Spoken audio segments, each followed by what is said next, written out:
Hi,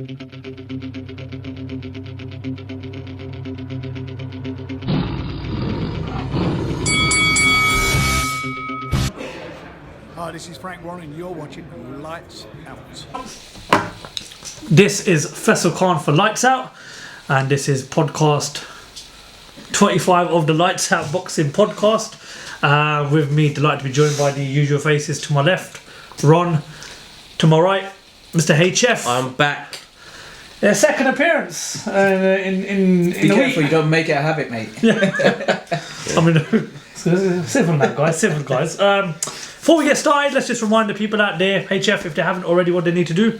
They just lights out, subscribe, follow, unfollow, wherever you want. Just any publicity is good publicity. Like, subscribe, comment, don't unfollow, follow. Yeah. Don't listen to HF. I think his sales skills have gone pretty downhill since he's left Lights Out, but now that he's back, we'll try getting back to that place he once was. I mean, let's be honest, Ron, we are the A side of the team now, and of course follow us on all the social media platforms. Links are below in the description. Quick fire question, didn't do one last week. Don't know why we didn't do one last week, but we always do a quick fire. I do enjoy these questions. It's a bit of a shame. Go on and let's hear this one. Right, quick fire question this week. Name your most favourite scene from any boxing movie. I'm going to go first.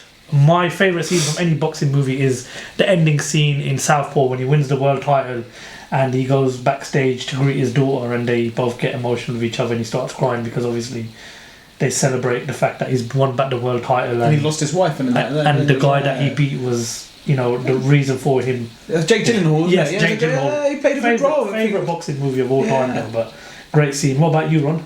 I'm going to go with the classic, with the Rocky. I think I love that relationship between Rocky and Mickey. That father-son kind of relationship, taking him under his wing, and in particular when they're kind of reminiscing about that time in the boxing ring, and you know he talks about how Rocky gives him that motivation to carry on, and it's quite a touching scene, and it's I mean, I'm a bit of a softie. That's one of my favourite scenes. It's a scene that you've My spoken favourite about scene- quite a lot. Tearjerker, yeah. My favourite scene in Rocky 1 is on Thanksgiving when Paulie is tucking into the turkey with one hand and kicking off with Rocky. That is the most memorable scene. Well, by the looks of it, it's Thanksgiving every day in your house, isn't it? Thank you for giving. Anyway, alright, cool. Well, fair enough. Listen, I didn't ask for your favourite scene. I was thinking he'd turn around and be like when Rocky won the world title or when he beat Ivan Drago, but no, It's all about Paulie. he just has to remember the Anyway, Thanksgiving scene, the FF. Right, moving on. What a start to 2021. I mean, I know we've still got pretty much the rest of the year left, but for me, that is already a contender for fight of the year. I'm sure we're going to see more fights during the year, but you said it for a very, very long time about the 135 division, and now the hype really is behind this 135 division. Let's talk about Ryan Garcia's victory over Luke Campbell. I'm going to start off with a simple question. Has the kid arrived? Well, most certainly has. I mean, he's beaten a credible opponent in Luke Campbell. You know, Luke Campbell, we know his credentials, Olympic champion, great amateur background. He's only lost against the best, Linares, Lomachenko, and he's given a credible kind of account of himself on both of those occasions, and obviously he avenges his defeat against Mendy, wasn't it? I think he came back from that early knockdown in the second round. I think Luke Campbell really did test him. I think he, we saw some flaws in Garcia. We were talking about his footwork in particular. Very flat-footed, very straight on, and he caught him with a really nice was it a left hook, wasn't it? And he just kind of surprised him and dropped him. But the boy, got up and came back strong. Regardless, he didn't kind of falter as we thought he might do. Young kid, 22 years old. Can you believe that? 22 years old, 7 million followers. Poster boy of Golden Boy, 8 million plus viewers. He's got that lot of pressure on him. There's a lot of kind of critics behind him saying that he's just a good-looking boy. He's just a poster boy for Golden Boy. He's a social media king. That's what a lot of people say. But very flashy and. Well, look, he delivered. He delivered, yeah, absolutely. To the guy that considers himself as the Bert Sugar of the team, I mean, we all knew Garcia had to put in a very convincing performance to prove that he can hang with the big boys of this all-exciting 135 division. But to climb off the canvas and to stop him 5 rounds later, what does that say about Ryan Garcia? Well, there was question marks going into the fight about how does he handle adversity, and it shows he got a decent chin, because it was a good shot and he wasn't rocked hard.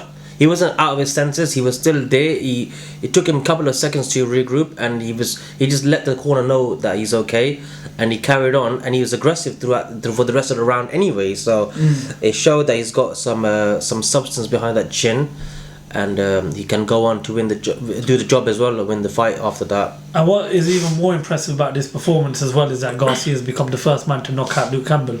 Yeah, and Luke Campbell is no pushover, and it's not like he's past his prime as well. He's had unfortunate losses, but to good fighters, and obviously Garcia is just another good fighter. But when he lost to Lomachenko, Linares, those were seasoned veterans and good professionals, whereas Garcia, he was just coming up. So it was a good test for Garcia, and he came through. He came through with a knockout. It made a statement that those two couldn't do. And what Garcia did, Yeah. You know what I mean? They had 12 rounds with them, and it didn't. I mean, we saw Garcia was looking a lot more threatening, showing the big punches. You know what, right? I don't want to sound too critical, but I do think there were flaws in that performance. Of course. I think And there's he's a only lot young. to be learned. Yeah, he's young. I mean, he's 22. But having this on your resume so early in your career, it's only going to benefit him. Do you know who I think deserves a lot of credit is Eddie Reynoso, because if you're watching, obviously at the end of every round, he's so calm and calculated. He's just sort of urging his fighter, like, come on, you can do this, shrug it off, it's just a knockdown, it's just like a little blip in your career. We all know Eddie Reynoso works with Canelo. We all know Canelo is easily the pound for pound king right now. What does Eddie Reynoso working with Ryan Garcia do for the rest of his career? Because as I mentioned, the fights don't get any easier, they're just going to get harder and harder, especially this 135 division. I mean, first things first, come on, Ryan Garcia needs to learn a bit of Spanish, mate. I think it's a bit hectic when you're going in a corner and you're training and you've got a translator there. Who do you listen to? You just want to be focused, you want to be like, all right, boss, okay. So obviously there's a lot. I mean, but if the guy is still managing to climb off the canvas, of course, no. I mean, don't take nothing away. That's him as a fighter, but as for instructions, I get RJ's point. I mean, either one of them needs to learn the language. I mean, either Reynoso doesn't need to because he's got his Canelo is his fighter. Yeah. So Ryan Garcia. I mean, what does he need to work on? We said about footwork. I think that 100%, I agree. was shown up.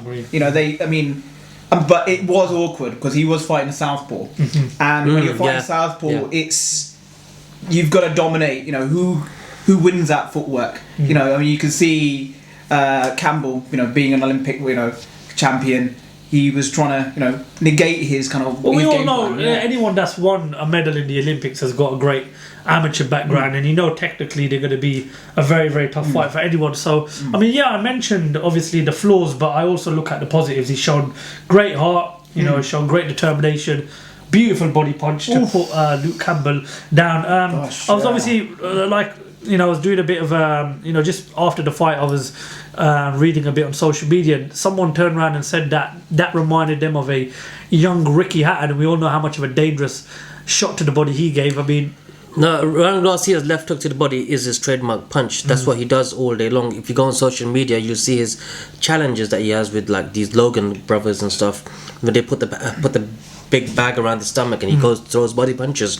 So he's mastered that punch, and he obviously just implemented it into the fight, and he came out with a 10-second. It was a brilliant punch. It was a good punch. It was right on the button. A liver punch, wasn't it? I mean, it just. Like I said, nobody's ever stopped Luke Campbell, and as HF just mentioned before, he has his 15th Jaffa kick in the last 5 minutes. No one ever stopped Luke Campbell, and Luke Campbell went the distance with the likes of even Yvonne Mendy, Jorge Linares, and of course Vasyl Lomachenko. But this says a lot about Ryan Garcia. However, I do still think there's a few flaws. But as time goes on, I want to see him improve on those flaws. I.e., you mentioned the footwork. You want to see him maybe. I mean, it was pretty obvious for me. If as a fan watching that fight, it was pretty obvious he wasn't. Okay. He had no interest in going the distance with Luke Campbell. He only had knockout in his mind. But I mean, look, I want to say something. Sorry, I'll let you go. Yeah, sorry. I think we're going on too much about his flaws because Yeah, I want to see him fight an orthodox fighter because you're not used to fighting southpaws. You got to just get them out of the way. But the best fighters adapt though. They can adapt to any sort of... Yeah, they can, but Start from a but boxer. he's not at that level yet. I want to see him fight a normal fighter, orthodox fighter, sorry, and see But how you- his jab works. You would think 21 fights in, he's Those picked up jab a kicks lot. are really nice. You're welcome. I mean, yeah, absolutely. But there's a lot of checks in that night. I know what I picked out his flaws. The speed was there. That the hand speed was quite phenomenal. I mean, it was catching Campbell quite a few times, especially that jab. He was throwing it out. The power was there. The chin check was there as well. So a lot of ticks for a 22-year-old. And he's an interim champion. I mean, what more do you want? I mean, yeah, from that. Moving on, obviously, from the fight. Now, we do this when we do our podcast. We pick specific topics, but I think at the moment, everyone's now asking the question: what does the future hold for this 135-pound lightweight division? The 5 fighters in this division right now are Teofimo Lopez, Devin Haney, Vasyl Lomachenko, Gervonta Davis, and Ryan Garcia. Now, I believe someone said it the other day. It's very similar to the era of Hagler, Hearns, Leonard, and Duran, where sort of that era is slowly coming back into boxing. Now, the next step is obviously the 5 fighters I've just mentioned. Everybody wants to see these fights being made. Now, we understand that the WBC, a day after the fight, have ordered Devin Haney to defend that WBC lightweight title against Ryan Garcia. Now, Eddie Hearn insists that it's a fight he wants to be made. He insists that both fighters are with the same network. It's a fight that could easily happen. But we also heard Ryan Garcia come out in his interview and said that he would prefer to fight Gervonta Davis next. But if he has to, he'll take on Devin Haney. HF, I mean, your legacy defies being a world champion, potentially doing it in multiple weights. What is the next best thing, not only for Ryan Garcia, but for this division? What is the number one fight you want to see next? I think the best fight out of the 4 guys you mentioned, it will be Teofimo Lopez versus Gervonta Davis. Teofimo's got all the belts. He's beaten the best fighter there, Lomachenko, and I think Gervonta's got the best potential, and he's got Mayweather's backing as well. Plus, he's been around for longer, so he's more experienced. That would be the number one fight. But the biggest money fight, I would say, would be Ryan Garcia versus Tank. I mean, well, you know why I agree with him there? Because you look at it, you've got potentially 2 of the biggest fighters that could be the face of boxing if they are pushed in the right direction, if they're given the right fights, and if they achieve what we think they're capable of achieving. I look at Ryan Garcia and Gervonta Tank Davis, right, and I just really do think, you've got Ryan Garcia who's working with Oscar De La Hoya. People have even compared him to be perhaps maybe the next Oscar De La Hoya. They say kind of similar looks. They've got that sort of Spanish Mexican US trade, Clean face, babyface look. Yeah. And then they obviously talk about Gervonta Davis being mentored by the greatest of all time, in my opinion, Floyd Mayweather. Now this fight, Ron, he says is money wise it's the biggest fight. Did you agree with that or not? Well, you got De La Hoya versus Mayweather Part 2 again. Yeah, what you know what I mean. You got those two promoting it. They're not going to make sure they get as much money for this fight as much as possible. I think if I had to pick a winner out of the 2 now, I think it would be Gervonta Davis because he's the older statesman out of these young boys. Yeah, but there's a year's difference between him and Ryan Garcia, and Gervonta Davis has had about 3 more fights than him. So. Yeah, That's actually 4 years. Gervonta Davis 26 years old. Gervonta Davis. Yeah. I think I fancy Gervonta Davis at this moment in time. If I had to pick a winner, Especially the fact he's a southpaw as well. yeah, and we see what happened there.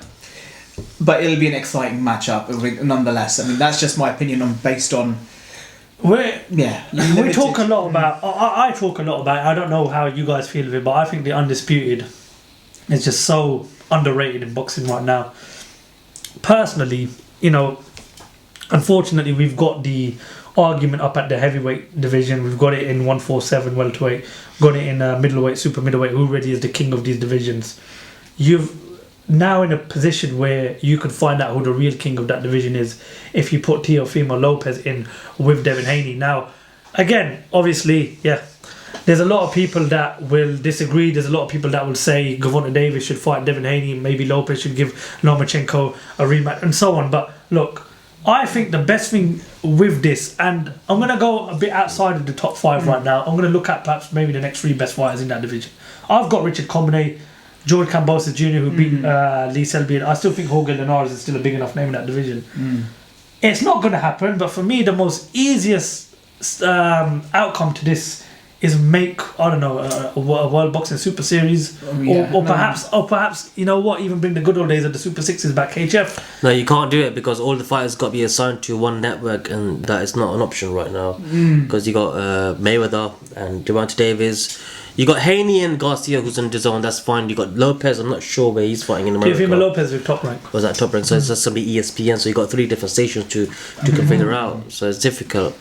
But the fights can be made. They can be made. You just got to sit down and be sensible. Yeah, I think that there's a lot of hope in these fights. I think these fights are more realistically likely to be made than the other fights in the divisions, because when I look at the fighters in this division, I sense the hunger. They're all young. They're all hungry. One question I've got to pose to you two is, where is Vasyl Lomachenko? Do the fans want to see a rematch with Teofimo Lopez, and are fans going to sleep on Vasyl Lomachenko? Yeah, 100% they're going to sleep, because I was looking at his record today. Not even his record, his age. He's only 32 years old. So he's still got a lot more in the tank. And if you look at this fight against Lopez, there's probably about 1-2 points in it. Lomachenko, I thought Lopez won it by quite a few more rounds, to be honest. I think Lopez won by about 2 rounds. I gave Lopez winning it by 4 rounds. And that was probably because Lomachenko, he started off really slow. So had he been consistent with his pace... I'm going to interrupt you here, but this is Lomachenko. That's just Lomachenko for you. He's always starting off slow. Seen it against Linares. You've seen it took him a while to get into gear against Luke Campbell. If he learns from his mistakes next time round, you never know what happens. Yeah, but surely going into a fight like against Teofimo Lopez, who at the time was the IBF champion just after beating Richard Combinay, surely you'd think an undefeated fighter, 23 years old, a lot more younger than me, he's got 12 KOs on his resume. Maybe a slow start is something I can't be affording to do. I've got to be on my A game. But again, we're not going to talk about that fight in particular. What's your thoughts on where Vasyl Lomachenko is right now, and where does his future lie in this division? Because how many amateur fights did he win? 96, something like that. How many times, gold, Olympics, all these titles he's won. Then of course he won a world title within his 3rd professional fight. I personally, as a boxing fan, wouldn't go to sleep on him, but we've heard nothing. I mean, it's been a massive shame. I mean, we would want some noise for him, but he's never been that kind of fighter. He's never been calling out people. I mean, he just does a business, and unfortunately, it just didn't happen for him. The thing is, you have to also remember he's moved up division, so this is not his natural weight. These guys are a lot bigger than him. So where do you think his future lies? I think he's still gonna be in the mix, but he's gonna slowly start getting phased out, and to let the younger boys take over. I honestly think right now, if I'm Floyd Mayweather, or if I'm Oscar De La Hoya, or maybe even Devin Haney, who's obviously looked after by the end, don't get me wrong, the Teofimo Lopez fight is not going nowhere for a very long time. And judging by the last performance of Vasyl Lomachenko, I'd want to put my guys in there with Vasyl Lomachenko. No. Because hear me out. Not with Ryan Garcia. Hear me out. Just hear me out. Right now, he's a fragile fighter. As HF said, he's not getting any younger. There's not been a lot of noise from his camp. And then right now, it probably is the best time to fight him. I mean, are you trying to tell me Garcia, Davis, and Haney have not looked at that Lopez fight and thought, well, do you know what? You beat him on points. But if you look at our last few performances, how well we performed, maybe we could perhaps not knock you out, but be a bit more convincing with our win over Lomachenko if it does happen. I'm not going to rule that out either, but I think Garcia, it'd be too soon. He just still looks a little bit fresh for me. I think he probably needs... you mentioned those fighters outside the top 5 as well. I mean, that could be a potential fight, just to kind of warm him up to a potential fight if he doesn't have that Damon Haney fight next.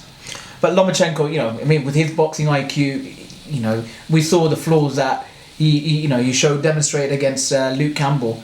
I mean, what do you think Lomachenko's going to do to him? HF, your thoughts on that?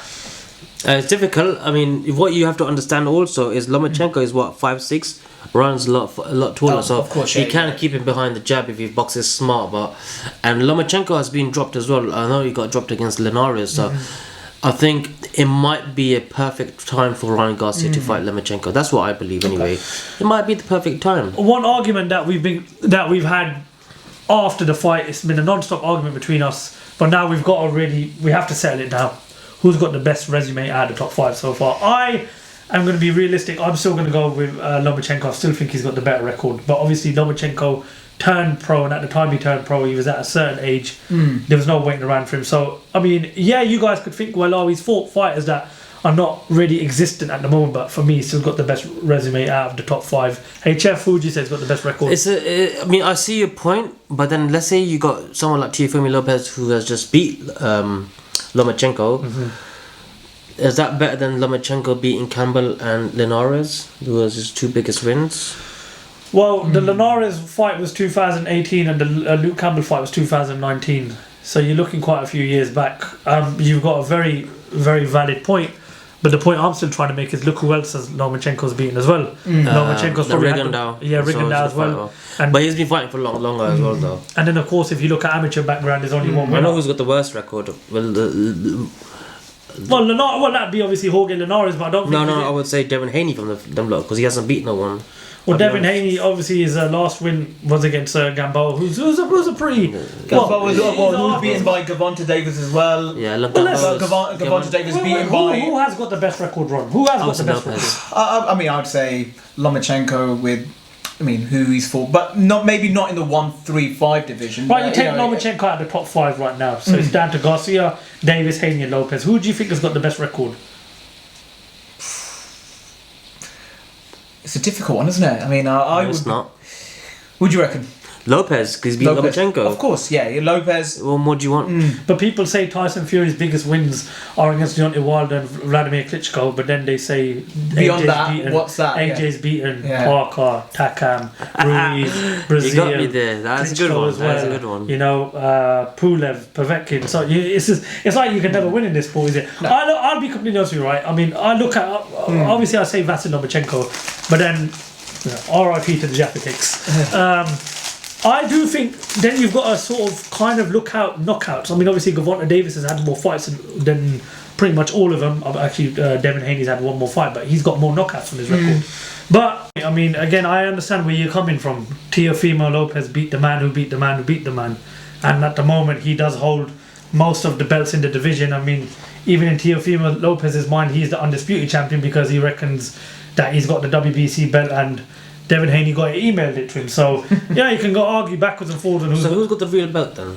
Well, at the moment it is Devin Haney. He's the current WBC world champion. Okay. Again, what I mean about so many belts and I don't understand this. I don't follow belts anymore. Well, honestly, I'm fed up with belts. Well, but the belts, you might be fed up with the belt, but the belts are what makes the main man in the division. HF, whatever you're feeling about the belts is, you can fight A, B, and C, but as long as you've got most of the belts, you are the man in the division. Not really. Why not? Because Fury's the main man at heavyweight, and Joshua's got like 3 belts, hasn't he? Do you know I'm going to buy you another box of Jaffa Cakes? You finally said something once, right? Okay. Right, okay. Between us three, break it down for me. Which fight stands out in this division? Which fight is going to make you jump out of bed tomorrow morning and make you think, yes, that's the fight I want to see. Let's go. I'm going to start off with, go on. Right now, for me, Teofimo Lopez versus Devin Haney, an undisputed clash. That's the fight I want to see next. Ron, no ifs, no buts, no like diddy daddy do, no like being indecisive like you always are, like when you was a kid when you really said that you was going to support Liverpool but you just had an off day and you went to support Man United. Who is it that you want to see next? Who's the number one fight in this era, in this division, in this current great era that we are blessed with right now? Tank and Ryan Garcia. Ryan Garcia. Absolutely. I want to see that whole Mayweather De La Hoya kind of element to it as well. We can watch De La Hoya Mayweather tonight if you want. I mean, no. But just seeing at this point, has he got a point about this whole De La Hoya Mayweather rivalry sort of firing up again? I mean, you can remember what happened. Yeah, yes, because them guys, even to this day, them guys still throw shots at each other. I think De La Hoya. Or is it just the fact that De La Hoya is still bitter that he lost to Mayweather? No, yeah, I think he's bitter as well. Plus the fact that Mayweather eclipsed De La Hoya as the biggest financial earner in the sport once he beat De La Hoya. So I mean, De La Hoya, and obviously then Floyd kept taking shots about De La Hoya's drug use and stuff, which was sometimes uncalled for, but it is what it is. Right. Anyway, Maktabi. Yeah. So I would have to agree with RJ. I would say Ryan Garcia versus Tank. Not for the Floyd Oscar factor, because them guys they've had their time, but it will create. Ryan's a good talker. He's a money man in the division, and I think his biggest test would be Davis. Davis, So it'd be a good fight. nobody's feeling the undisputed clash then, yeah. I mean, that's going to happen anyway, but I'd like to see more of Javante. I'd like to see more of Haney before I can pass judgment. Fair enough. No, look. It's at the end of the day, it's your opinion. I personally think the undisputed clash is the most important fight in this division right now. But as we've seen, the WBC have ordered the fight between Devin Haney and now his number one mandatory, Ryan Garcia. One final one. What do you make of this division being compared to the Haglers, the Hearns, the Leonards, and the Durans? Have we finally got the set of stars that we can compare with that? I love it.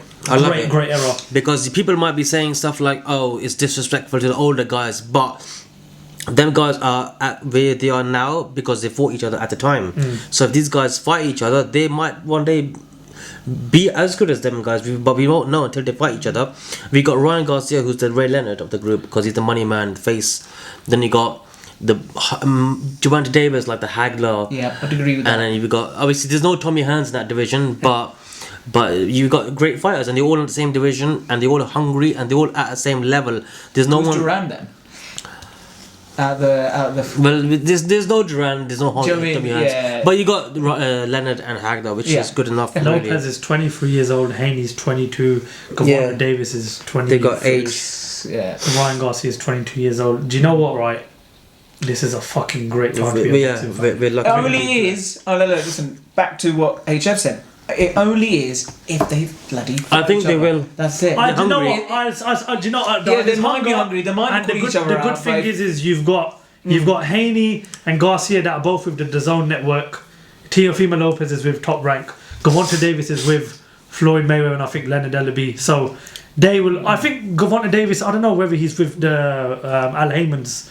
I think he is. he's in Yeah. Showtime. But the bottom line is. Do you know one thing I like about them four fighters, and again, no disrespect to Lomachenko, is they've got arrogance, but you could tell they just want to fight each other now. The hardest fight will be to make will be the ones with Javante Davis because you're gonna have Floyd managing him and he's gonna pull out all these Floyd kind of moves. Oh, well, because what?